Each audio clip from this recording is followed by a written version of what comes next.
I'm sorry, your precious designer dress accidentally burned, my cruel stepmother sneered while my father turned his face away. I didn't utter a single word, quietly called my lawyers, froze all of their funds, and began waiting for their ruin. The pile of ashes resting by my feet wasn't just a $1,200 dress I had gifted myself from a small boutique in Macon, Georgia, to celebrate the first major promotion of my life. That green silk gown was the hard-earned reward of the last 5 years of my life. Years spent pulling double shifts at the diner, wrapping bandages over the blisters on my feet, and waiting for the bus in the freezing winter rain. The lighter was still gleaming in Zeliana's hand, and her face carried that specific venomous smirk she always wore whenever she threw something belonging to my late mother into the trash. I'm sorry, your precious designer dress accidentally burned, my cruel stepmother sneered while my father turned his face away. Colstron, sitting on the couch, placed his beer can on the armrest, kept his eyes glued to the TV screen, and straightened his newspaper as if absolutely nothing had happened there. This silent abandonment pierced a hole in my chest far deeper than that ruined silk. I didn't utter a single word. I pressed the click-clack of my high heels onto the old wooden floor of the kitchen, pulled my phone out of my purse and quietly called my lawyers. Carried by the breeze, the smell of burning fabric drifted out of the kitchen and spread across the entire living room. Zeliana used her fingers to scatter the ashes across the carpet, as if testing to see exactly where my breaking point lay. When I pressed the phone to my ear, Braxton, the head of the legal team at Homer State Bank of Georgia, answered on the third ring. There was no tremor in my voice, no tears, just an icy composure I had spent years cultivating inside myself. Braxton, this is Alyurin speaking, I said. Freeze all the funds in the account my grandfather left in my name for Colstron and Zeliana's business. Braxton asked something on the other end, probably reconfirming the terms of the family trust of which I was the sole owner, even though Colstron had been using it to run his rental property business. I simply replied, yes, right now, this very second. Lock everything down. Hanging up, I slipped the phone into the back pocket of my jeans and began waiting for their ruin. Colstron's small rental housing business, which he operated across the border regions of Ohio and Georgia, was actually built entirely on my maternal grandfather's money. When my mother passed away, she had willed this money to me. However, seeing Colstron's collapsing financial situation and Zeliana's expensive shopping habits, I had left the funds accessible for them to use so they wouldn't end up on the streets. I used to think that maybe, in exchange for this favor, I would be granted some peace in this house, if not the actual status of a daughter. But Zeliana hated everything connected to my mother or anything that reflected my hard work. I had bought that dress for a corporate conference in Chicago the following week, where I was scheduled to take over as regional manager. Zeliana had pulled it out of the closet early in the morning, pretending she was smoothing out a wrinkle, and brought it near the kitchen stove.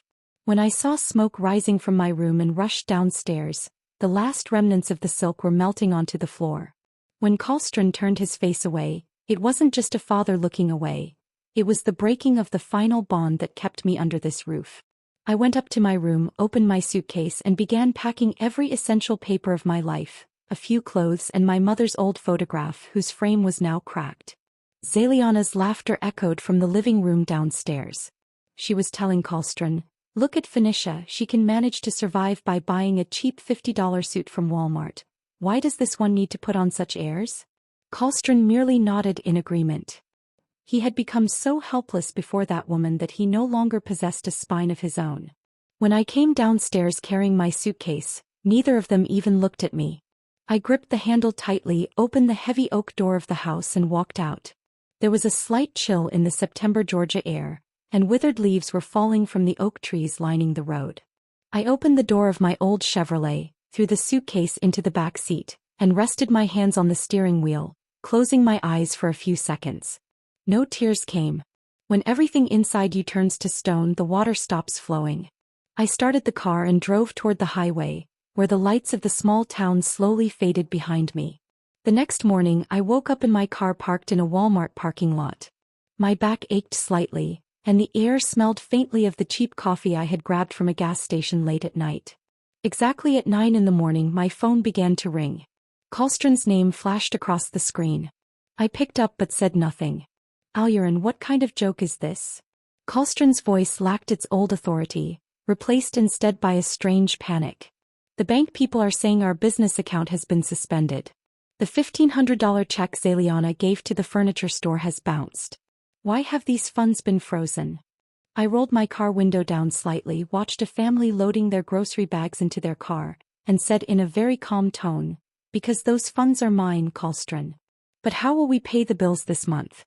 Zaliana's credit cards are blocked." Colstrin was screaming now. I shifted my car into gear and said, "I'm sorry, your precious fund was accidentally frozen," and hung up. This was just the beginning. Colstrin and Zaliana had lived well beyond their means over the past 3 years. They had leased a new house in the most affluent area of the county, the monthly installment for which was $4,500, and every single penny of it came from the dividends of that family trust. Furthermore, Zaliana's daughter, Mervine, who was studying at an expensive university in Nashville, had her semester fees due within the next 3 days. I had given Braxton clear instructions that no court order or any request sent by Colstrin should be approved without my signature. Colstrin tried to contact his lawyer, Valerius, but when Valerius reviewed the original trust documents, he plainly told him that Alyurin held the absolute legal right to close the account completely and there was no loophole. 2 days later, I was sitting in a small downtown diner eating pancakes and booking my flight to Chicago on my laptop when Zaliana arrived.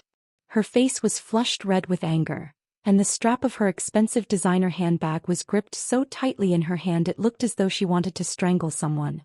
She came and stood directly in front of my table, causing a few elderly customers and the waitress Jacinda to look up at us in surprise. "Alyurin, I never thought you would stoop to such pettiness," Zaliana said in hissed, measured words, her voice low but dripping with venom. "Mervine will be expelled from the university if her fees aren't paid by tomorrow, and Colstrin's entire business is on the brink of bankruptcy. Are you putting your own father on the street over a common dress?" I took a sip of my coffee, set the spoon down on the saucer and looked into her eyes. "That dress wasn't common, Zaliana, and you know that perfectly well. It was the first token of my independence and you burned it. And as far as Colstrin is concerned, he died to me as a father the moment he saw the lighter in your hand and closed his eyes." Zaliana slammed her hand on the table. "You won't win in court, we will sue you." I closed my laptop, slid it into my bag and stood up. "Go right ahead, Zaliana. But remember, to even pay your lawyer's fees, you needed the money from the very account that is now closed. Now please leave, my coffee is getting cold." She stormed out of there, stamping her feet, and for the first time, I saw genuine fear on her face. The kind of fear that strikes when the ground is pulled from beneath a person's feet. The next 2 weeks brought a strange, quiet peace for me, while an earthquake rattled Colstrin and Zaliana's house. I had relocated to Chicago, moving into a new apartment where cold lake water was visible from the window. The first week of my new job was busy, but every other day I kept receiving messages and calls from Colstrin back in Ohio. He had started begging. He wrote that they were being forced to sell the house because the bank had sent a foreclosure notice after the mortgage went unpaid. Zaliana fought with him now. Screaming and shouting echoed from their kitchen late into the night, just as our old neighbor Randolph told me over the phone. The rental properties that were Colstrin's source of income now sat without a single dollar left for repairs, and tenants had begun filing complaints against him in the county court.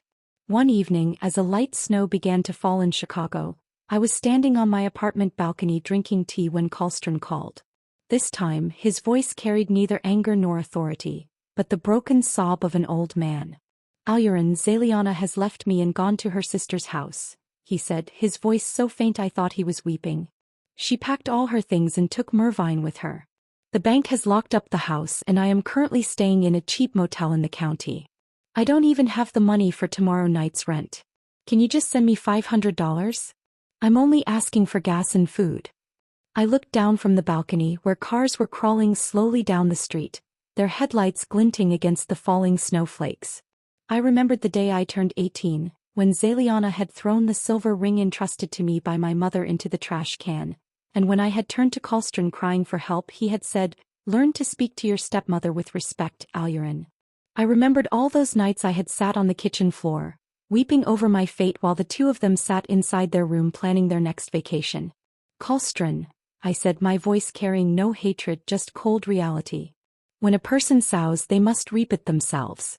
You nurtured that woman's cruelty with your silence, and now that silence is hunting you down. I will not give you a single cent. But I am your father, he wept. A father is someone who snatches the lighter when he sees his daughter's clothes burning. He doesn't turn his face away, I said and hung up the phone forever. I blocked his number and with it permanently locked away that dark chapter of my life. A few months later, I received an email from Braxton detailing the current status of the trust funds and Colstron's official bankruptcy proceedings. Colstron's business was now legally defunct, and the county court had auctioned off his remaining meager property to settle his debts. Zaliana was now working as a cashier at a grocery store in a small town, the very job she used to mock frequently in reference to my late mother. Their ruin was complete, and the greatest part was that it had all unfolded without any violence, any uproar or any fierce court battle. It was simply the result of a quiet decision, a manifestation of the power I had always possessed but kept buried under the illusion of relationships. One Sunday morning I was wandering through a local market in Chicago where vintage and handmade clothes were being sold. There a middle-aged American woman named Thamisa was selling silk garments at her stall. My eyes fell upon a deep green gown identical to the one Zaliana had burned. I touched the fabric with my fingers, feeling its softness, and felt as though the burned girl inside me was now completely healed. I bought the dress, paid for it in full, and as I began walking back toward my apartment carrying it, that ashen Georgia and my father's turned face felt incredibly distant, like a tale from another lifetime. I had found myself and this time I didn't need anyone else's support to protect me.